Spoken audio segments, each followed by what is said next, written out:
Shalom, silakan duduk saudara. Selamat pagi. Amos mah dekat-dekat sini aja. Situ aja Amos.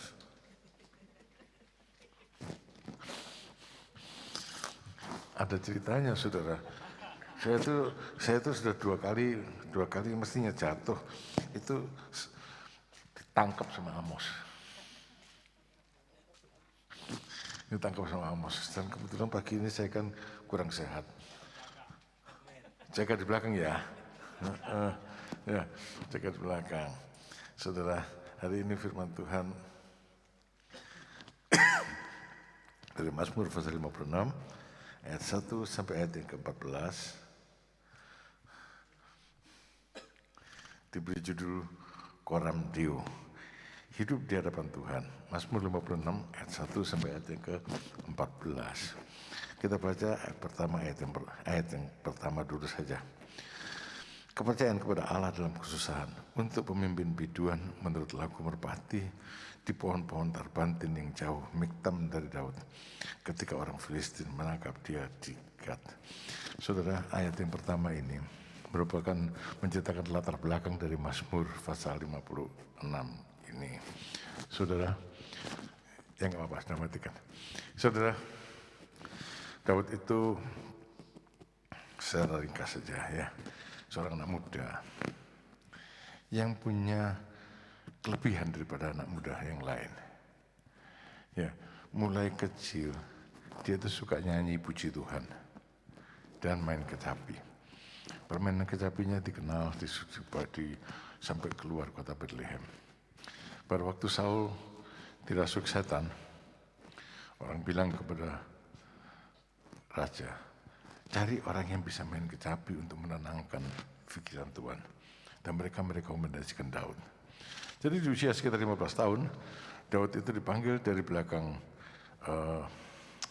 domba-domba untuk masuk ke istana. Fungsinya apa? Kalau Raja Saul kumat edannya, ya, Daud ini main kecapi di hadapannya dengan urapan Roh Allah, maka Saul itu kembali eling, Saul itu kembali waras. Dan di usia 17 tahun, dalam peperangan melawan orang Filistin, Daud ini membunuh Goliat. Ya, Daud ini membunuh Goliat, sampai sekarang ceritanya ada. Daud dan Goliat. Dipikir orang Goliat pasti menang, tapi ternyata Daud itu menang. Nanti satu, Daud itu memang hidup di hadapan hadirat Tuhan. Kedua, dia itu sebetulnya terampil. Dia itu terampil di dalam menggunakan senjata. Jadi alih-alih yang dipakai oleh Daud itu salah satu senjata yang biasa dipakai oleh orang Israel dalam menghadapi musuh. Kalau saudara baca dalam kitab Hakim-Hakim, di situ dikatakan di antara orang Benyamin ada 700 orang yang pandai memakai ali-ali dan serambut pun tak pernah luput katanya. Jadi mungkin fungsi ali-ali bagi orang Israel, ya, itu seperti panah bagi bangsa lain. Dan Daud itu terampil, dia membunuh Goliat. Dan sejak itu Daud di usia 17 tahun masuk kembali ke istana, kali ini bukan cuma sebagai pemain kecapi, tapi sebagai seorang prajurit yang terkenal. Satu kali, ini anak emasnya Saul ini sekarang. Tapi satu kali dalam peperangan, pulang peperangan, anak-anak gadis dari Israel itu nyanyi-nyanyi, menari-nari, memuji-muji. Saul mengalahkan beribu-ribu, tapi Daud berlaksa-laksa. Nah, setan yang memang sudah sering merasuki Saul, ya, setan yang memang sudah sering merasuki Saul kali itu merasuki Saul dengan sangat hebat. Masuk kedengkian di dalam hati Saul. Nah, sejak hari itu sebetulnya Daud berada di depan mulut harimau. Beberapa kali Saul dalam keadaan gila atau pura-pura gila, saya nggak tahu lah ya. Pokoknya dia melemparkan tombak kepada Daud. Tapi orang bilang, waduh, gilanya Saul makin hebat ya. Ya, gilanya Saul makin hebat, saya mau bunuh orang gitu. Tapi mungkin, pokoknya begitulah. Nah, tapi selalu kalah, selalu luput. Nah pada satu kali, saudara, kali ini bukan karena dalam keadaan gila atau pura-pura gila, Saul dengan kesadaran penuh memutuskan Daud untuk dibunuh. Dan dia ngirim pasukan untuk menangkap Daud di rumahnya. Oh, Daud lari sifat kuping, saudara, menjadi buron di Israel. Dan tidak ada tempat yang aman di Israel. Ya, karena sekarang dikejar oleh seluruh ABRI-nya Israel, Angkatan Bersenjata Kerajaan Israel, Tentara Nasional Israel. Sekarang dikejar oleh IDF. Dia lari kabut, pontang-panting. Dan akhirnya dia pikir, aku lari saja kekatlah musuhnya Saul. Tapi waktu itu kan belum ada internet. Waktu itu belum ada televisi. Sehingga waktu dia lari di Gat, orang Gat tidak tahu bahwa Daud ini sekarang dimusuhi Saul. Orang Gat masih ingat dengan jelas bagaimana Daud membunuh Goliat. Kalau Goliat itu orang Gat. Orang Gat masih ingat dengan jelas bahwa di Israel Daud itu dipuji-puji sebagai Saul mengalahkan beribu-ribu, tapi Daud berlaksa. Jadi dia ditangkap di Gat. Saudara, untung Daud itu selalu berada di hadirat Tuhan. Jadi mungkin kalau saya sih yang disuruh ngasih judul, maka judul saya adalah luput dari mulut harimau, jatuh ke mulut buaya. Ya, slide berikutnya. Mazmur ini ditulis pada saat Daud ditangkap orang Filistin di Gat. Meskipun hidup di hadapan Tuhan tidak menjamin absennya persoalan, tapi Daud mencontohkan untuk tetap percaya kepada Tuhan. Nah, bagaimana Daud hidup dalam hadapan Allah dengan iman percayanya? Saudara, jadi itu yang terjadi pada Daud. Dia hidup di hadirat Tuhan, tapi dalam keadaan kepepet. Dia membuat keputusan yang salah. Ingat saudara ya, kalau saudara lagi kepepet, jangan bikin keputusan deh. Orang kalau kepepet, keputusannya sering salah. Tidak punya uang, kepepet, pinjol. Itu jatuh, lepas dari mulut harimau, jatuh ke mulut buaya. Ya, aduh banyak gangguan keamanan, nyewa preman. Ya, saudara jangan ambil keputusan pada waktu saudara sedang berada dalam keadaan yang kepepet. Orang yang paling saleh pun bisa mengambil keputusan yang salah. Keputusan Daud itu salah. Dia lari minta perlindungan dari orang Filistin. Seharusnya sebagai seorang Israel dia tahu perlindungan satu-satunya adalah pada Allah. Tapi dia kepepet. Jadi keputusan yang salah dalam keadaan kepepet menyebabkan orang apa yo iki yo.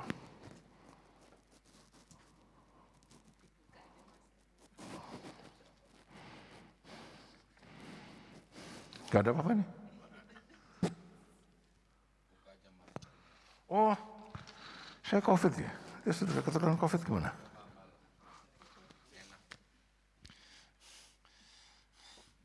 Jangan bilang enak. Barusan ada yang mati karena COVID di Singapura loh. Belum lama ada yang mati karena COVID di Singapura. Ya, jadi ingat saya kembali ke sini. Nanti jangan ada pakai mic ini lagi ya. Paling tidak diganti ininya. Kalau saudara mengambil keputusan dalam keadaan kepepet, lupa Tuhan, maka saudara akan lepas dari mulut harimau, jatuh ke mulut buaya, seperti Daud tadi. Nah, jadi ingat, orang Barat bilang, jangan menebang kayu di musim dingin.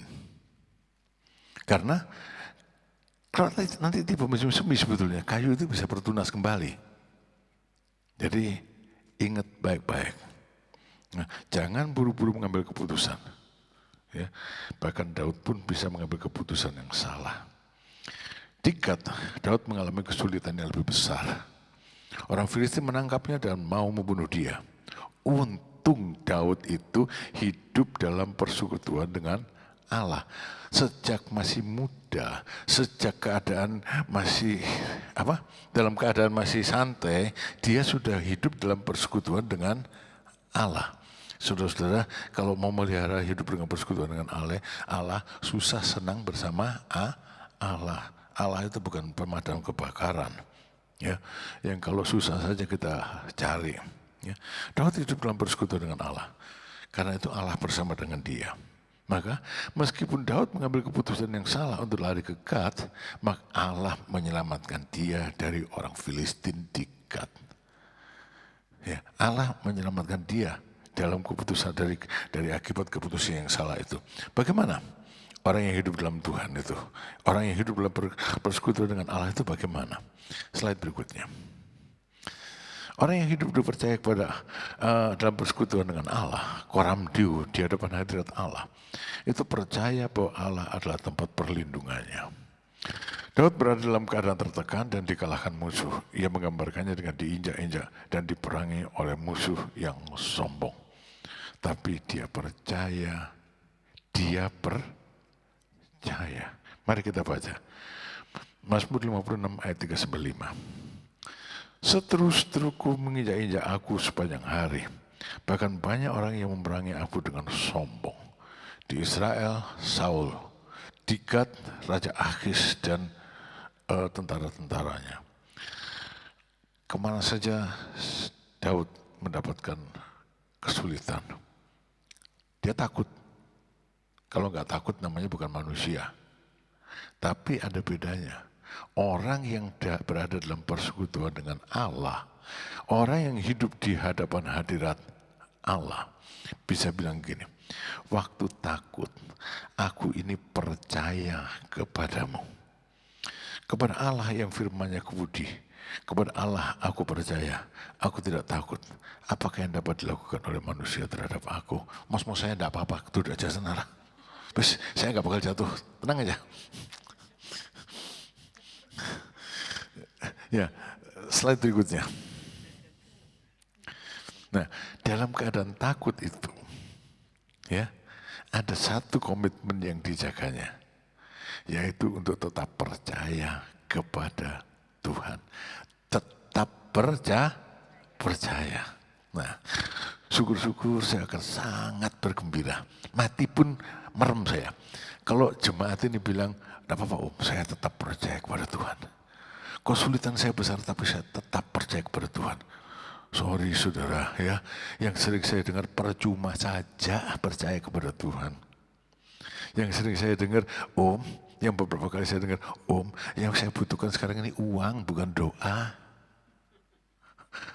Gak tahu nih hamba-hamba Tuhan pernah nggak ditolak orang waktu melawat, ayo doa, enggak mau, pernah nggak tahu saya. Nggak tahu, saya 2 kali ditolak begitu. Om, yang saya butuhkan sekarang ini uang, bukan doa. Rasul Yohanes bilang, aku sangat bersuka cita karena setengah dari anak-anakku hidup dalam kebenaran. Itu baru separuh. Hidup dalam kebenaran memelihara iman. Nah, Daniel kalau ini semua bilang, om dalam kesukaran, aku tetap percaya kepada Tuhan. Tidak yang lain. Saudara, penting bagi kita ya, karena iman itu adalah keputusan. Iman itu nggak jatuh dari langit begitu saja. Iman itu adalah keputusan, memutuskan untuk percaya. Tidak beriman atau mengabaikan iman itu adalah keputusan yang kesalahan yang fatal, blunder kata orang. Blunder dulu ada satu pengertian nggak ngerti arti kata blunder. Blunder itu kesalahan besar yang begitu hebatnya sampai nggak bisa dibetulkan lagi. Ya, kesalahan besar sampai nggak bisa lagi dibetulkan. Kalau kita meninggalkan iman, itu blunder saudara. Kesalahan yang sangat fatal sampai nggak bisa lagi dibetulkan sebetulnya. Ya, sampai nggak bisa lagi dibetulkan. Karena orang yang murtad, dia nggak bisa lagi diperbaharui. Tapi Daud bilang, waktu aku ini takut, aku ini percaya kepadamu. Penting bagi saudara-saudara ini untuk belajar. Kalau saudara mau hidup di hadapan hadirat Tuhan, ya, saudara perlu mengambil keputusan untuk percaya. Senang susah percaya kepada Tuhan. Hidup ini lega atau hidup ini kepepet, tetap percaya kepada Tuhan. Orang Pantai Kosta dulu nyanyi, percaya saja, percaya saja, percaya yang beri kita menang. Percaya saja, percaya saja. Percaya yang beri kita menang, betul. Oleh percaya saja, percaya saja, percaya yang beri kita menang. Percaya saja, percaya saja, percaya yang beri kita menang. Oleh percaya. Dulu Kak selalu memimpin pujian, percaya saja. Gini bisa 15 menit nyanyi, nggak habis-habis. Soalnya saya mau berhenti, jemaatnya bilang oleh, jadi saya percaya saja. Ya saudara, oleh percaya saja. Percaya itu keputusan. Om, saya tidak punya iman. Lah kamu nggak memutuskan untuk percaya. Kamu nggak memutuskan untuk percaya. Kalau sudah datang kepada di dalam ibadah hari Kamis yang lalu, Pak Pur itu ngomong, kita kadang-kadang melihat itu gunung itu terlalu tinggi, lupa bahwa Tuhan lebih besar. Sebab apa? Kita manteng ke masalah kita ini. Masalah yang kecil jadi besar. Ya, masalah yang kecil jadi besar. Dan Tuhan tidak terlihat. Saudara, iman itu keputusan. Tidak beriman atau mengabaikan iman adalah keputusan atau blunder yang fatal.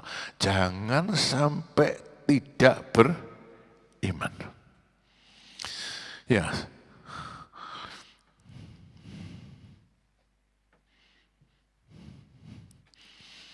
Percaya. Dan slide berikutnya. Percaya kepada Allah memberi kemenangan. Mazmur 56 ayat 9-10. Di hadapan Tuhan, Daud mengimani semua sengsara dan penderitaan adalah hal yang diperhatikan Tuhan. Dia maha tahu dan memperhitungkan semua persoalan itu. Ayat yang ke-9 berkata begini, sengsaraku, engkaulah yang menghitung-hitung. Air mataku, kau taruh ke dalam kirbatmu. Bukankah semuanya itu telah kau daftarkan, dicatat sama Tuhan? Maka musuhku akan mundur pada waktu aku berseru. Aku yakin bahwa Allah memihak kepadaku. Ya, jadi di hadapan Tuhan, Daud mengimani semua sengsara dan penderitaan adalah hal yang diperhatikan Tuhan. Dia maha tahu dan memperhitungkan semua persoalan itu. Ya, ada Tuhan yang maha tahu. Bukan cuma tahu berkat berapa yang saudara terima, lalu persepuluhannya berapa. Tapi Tuhan tahu semua sengsaramu, semua air mata yang kau teteskan. Dia hitung semua, bukan cuma dihitung, dicatat. Tuhan itu tidak pernah lupa loh saudara. Tapi masih sempat-sempatnya mencatat berapa air mata yang saya teteskan. Untuk masalah, untuk persoalan, untuk kesukaran yang saya alami. Kenapa? Ini untuk menekankan betapa Allah itu tidak tidur. Ya, Gusti ora sari. Dia perhatikan saudara. Dia memperhatikan masalah saudara. Daud berkata kepada Tuhan, pada waktu aku takut, aku ini percaya. Apa? Daud mengimani semua sengsaranya, semua penderitaan diperhatikan oleh Tuhan. Dia maha tahu. Dia memperhitungkan semua persoalan itu. Persoalan apa yang saudara hadapi? Apakah saudara beriman? Apakah saudara belum beriman? Tapi sekarang yang sudah beriman atau belum beriman putuskan untuk percaya. Ada Tuhan yang tahu. Ya, ada Tuhan yang tahu. Memperhitungkannya. Memperhatikannya. Slide berikutnya.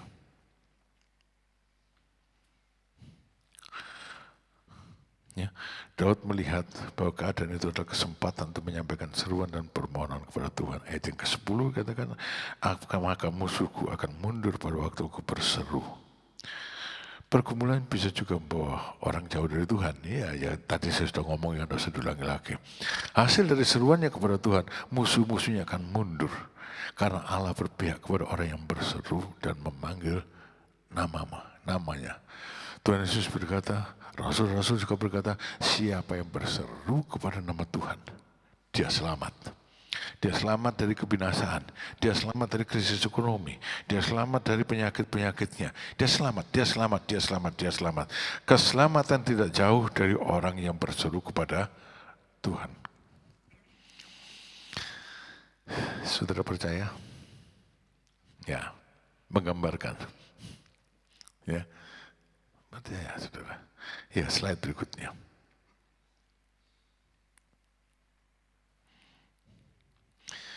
Percaya Allah membawa keluputan. Ya, ayat yang ke-13 dan 14. Kepada Allah aku percaya, aku tidak takut. Apakah yang dapat dilakukan oleh manusia terhadap aku? Nasarku kepadamu ya Allah akan kulaksanakan, dan korban syukur akan kubayar kepadamu. Saudara, di hadapan Allah, Daud percaya ada keluputan dari musuhnya. Waktu aku berseru kepadamu, katanya ya, musuh-musuh dikalahkan. Dan ayat ke-13 dia ulangi lagi, kepada Allah aku percaya. Aku tidak takut. Apakah yang bisa dilakukan manusia terhadap aku? Apakah yang bisa dilakukan manusia terhadap aku? Kalau Allah di pihak kita, siapakah melawan kita? Ya. Dan kemudian, yuk slide berikutnya. Itu berarti Daud berjalan di hadapan Allah dalam cahaya kehidupan. Artinya langkah-langkahnya diterangi oleh Tuhan sehingga kakinya tidak tersandung. Yang kemudian dilakukan Daud adalah melaksanakan nasar dan memberikan korban syukur kepada Allah. Saudara-saudara, pada Allah aku percaya. Dari Allah datang pertolongan. Tapi di sini, di ayat yang terakhir ini, Daud menyebutkan tentang sesuatu hal. Nasar. Daud berkata dalam ayat yang ke-13, ayat yang ke-14, nasarku kepadamu ya Allah akan kulaksanakan, dan korban syukur akan kubayarkan kepadamu. Saudara, dalam kesesakan, Daud berdoa dan bernasar. Dalam kesesakan, banyak orang dalam doanya bernasar kepada Allah. Saudara juga boleh, meskipun Allah tidak menyuruh kita bernasar. Tapi nasar seringkali penting. Karena nasar itu menyatakan, ya slide berikutnya. Karena nasar itu seringkali penting. Untuk menyatakan ya, nasar itu menyatakan doa itu sangat mendesak, sangat penting. Kemudian doa itu sungguh-sungguh. Nasar itu juga menyatakan iman. Seperti Hana bernasar untuk anak. Yefta bernasar untuk kemenangan dalam peperangan. Daud bernasar pada waktu dia dalam kesukaran dekat. Bernasar. Contoh bernasar adalah gini, Tuhan, kalau engkau menjawab doaku, maka aku akan titik. Dan doa ini dipanjatkan terus menerus. Sampai Tuhan menjawab doa seperti Hana. Dia doa terus-terusan. Sampai Tuhan menjawab doanya. Melalui Imam Eli. Pada waktu Tuhan menjawab doa, maka diganti dengan pujian dan penyembahan. Nah, yang penting adalah, untuk bernasar gampang. Ya, untuk bernasar gampang. Tapi yang penting adalah setelah doanya terkabul, jangan lupa membayar nasarmu. Jangan lupa membayar nasarmu. Orang yang tidak membayar nasar menyebabkan Tuhan marah. Tidak membayar nasar itu sama dengan menipu Tuhan. Dan orang itu ditimpa hukuman Tuhan. Ya, jadi Daud bilang, aku akan mempersembahkan nasarku, aku akan melaksanakan nasarku, korban syukur akan kubayar kepadamu. Jadi kalau saudara melaksanakan nasar itu bukan mempersembahkan seperti gimana gitu ya, tapi itu membayar janji saudara, melunasi janji saudara kepada Allah. Daud melakukan itu, saudara. Daud melakukan itu, dia membayar nasarnya. Nah, kalau orang tidak membayar nasarnya gimana? Baca di dalam Pengkhotbah pasal 5 ayat 3, 4 dan 5. Kalau engkau bernasar kepada Allah, janganlah menunda-nunda menepatinya. Karena ia tidak senang kepada orang-orang bodoh. Orang bernasar tapi tidak menepatinya itu orang bodoh. Tepatilah nasarmu. Lebih baik engkau tidak bernasar daripada bernasar tapi tidak menepatinya. Janganlah mulutmu membawa engkau ke dalam dosa dan janganlah berkata di hadapan utusan Allah bahwa engkau khilaf. Apakah perlu Allah menjadi murka atas ucapan-ucapanmu dan merusak pekerjaan tanganmu? Ya, orang yang bernasar tapi kemudian mengingkari nasarnya, dia akan menerima murka Allah. Karena itu sebelum bernasar, mikir dulu baik-baik. Ya, mikir dulu baik-baik. Tapi yang jelas, seorang yang doanya sungguh-sungguh biasanya menguatkan doanya itu dengan nasar. Dan Tuhan mengabulkannya. Dan Tuhan mengabulkannya. Jadi saudara-saudara, pelihara hidup di hadapan hadirat Tuhan. Selalu berada di hadapan hadirat Tuhan. Waktu muda di hadapan hadirat Tuhan. Waktu pemuda di hadapan hadirat Tuhan. Waktu senang di hadapan hadirat Tuhan. Waktu susah di hadapan hadirat Tuhan. Tetap percaya saja. Tidak ada pilihan lain. Ya, tidak ada pilihan lain. Maka meskipun Daud bisa mengambil pilihan yang salah, tapi Tuhan tidak jauh pada dia. Maka meskipun Daud luput dari mulut harimau Saul, jatuh ke dalam mulut buaya Raja Akhis di Gat, Tuhan meluputkan semuanya. Sebab pada waktu aku takut,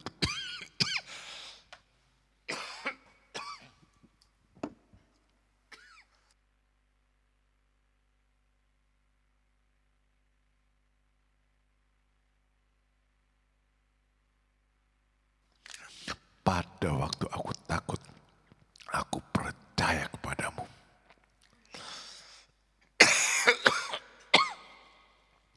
Jadi saudara-saudara, di akhir Desember ini, mari kita membuat suatu komitmen baru di hadapan hadirat Tuhan. Yang sudah memelihara iman selama ini, pelihara imanmu. Yang belum memelihara iman, bikin satu komitmen. Apapun yang terjadi Tuhan, aku percaya kepadamu. Ya, itu yang paling penting. Tidak ada yang mustahil bagi orang yang beriman. Saudara tahu. Wujudkan itu. Terima kasih, Sir. Suaminya nangkep saya kalau jatuh, istri kasih minum.